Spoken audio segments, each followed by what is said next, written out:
berhari-hari terkait dengan sidang Pradaluki ini dan puluhan saksi pun sudah dihadirkan. Kalau dari pertanyaan saya, Prof. Hipnu, ada saksi dokter, ada saksi teman sejawat yakni tentara juga yang memberikan kesaksian pada saat persidangan. Menurut Anda dari kesaksian-kesaksian ini termasuk keluarga, mana kesaksian yang paling mungkin bisa mempengaruhi putusan tersebut? Ataukah semua kesaksian ini memiliki porsi yang sama sebenarnya di mata hakim?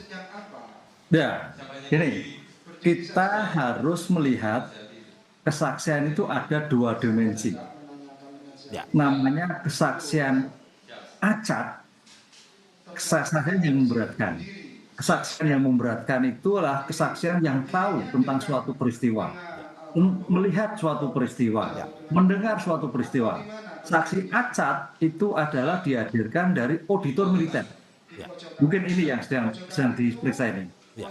Itu pasti saksi-saksi yang mengetahui akan terjadinya penindakan atau tanda petik istilahnya penganiayaan yang terjadi tersebut. Nah, yang kedua, saksi adeca.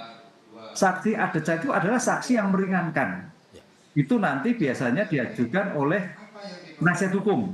Nah, penasihat hukum, kita tidak tahu penasihat hukumnya ini, karena dalam dua militer itu penasihat hukum ada dua dimensi, atas tunjuk atau atas perintah. Nah, itu. Kalau atas tunjuk itu berarti Mahkamah Militer POM itu menunjuk sendiri anggotanya yang berposisi sebagai penasihat hukum atas perintah, atas tunjuk. Tapi kalau atas perintahnya perintah kan atasan. Tapi kalau atas tunjuk berarti keluarga Pradaluki mengambil penasihat hukum dari non militer, kurang umum. Itu diberikan kesempatan seperti itu juga bisa ya, Prof ya? Oh bisa, bisa. Jadi namanya penasihat hukum itu ada dua dimensi, atas perintah atau atas tunjuk. Kalau atas perintah, pimpinan sendiri memerintahkan sebagai penasihat hukum atas keluarga Pradaluki. Atau Pradaluki juga diberi kesempatan atas tunjuk penasihat hukum lain, yang mungkin tanda petik mungkin lebih enjoy, egaliter, kan karena militer kan bicara pangkat gitu, itu Mas Mario. Ini yang mungkin dihindari, sehingga kalau kita melihat berbagai kasus militer itu lebih banyak pada penasihat hukum yang umum.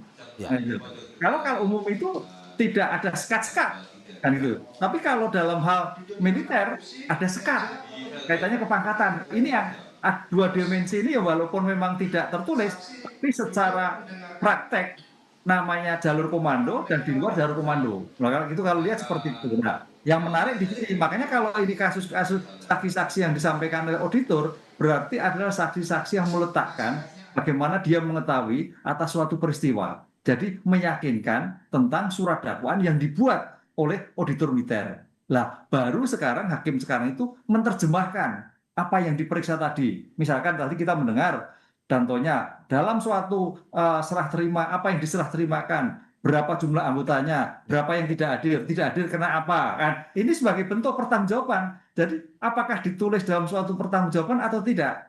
Kalau memang pimpin loh, kok tidak dilaporkan, berarti ada sesuatu yang disembunyikan. Gitu Mas Mario. Ini akan melihat sebagai bentuk pertanggungjawaban. Satu, kalau kaitannya dengan dokter ini menarik. Dokter sebagai ahli forensik, yang disebut kedokteran forensik. Kan itu untuk melihat luka-luka yang terjadi.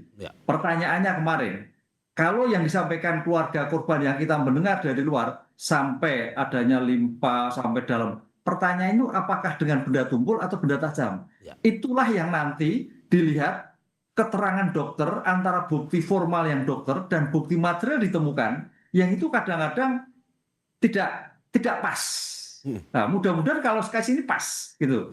Tidak pasnya apa? Contoh misalkan hasil forensik visum et repertum, luka tersebut misalkan kena benda tajam.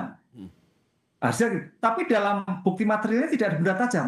Lah, mana yang dipakai? Yang dipakai adalah bukti materialnya. Makanya di sini kalau kita lihat nanti kasus Pradaluki itu tentang lukanya, kemudian hasil, kemudian limpa dan sebagainya, berarti keterangan dokter bisa disampaikan. Karena tidak sesuai dengan kondisi apa yang terjadi dalam suatu bukti material terhadap korban yang terjadi. Itulah yang memungkinkan dilakukan ekshumasi kembali kalau memang terjadi. Betulkah itu?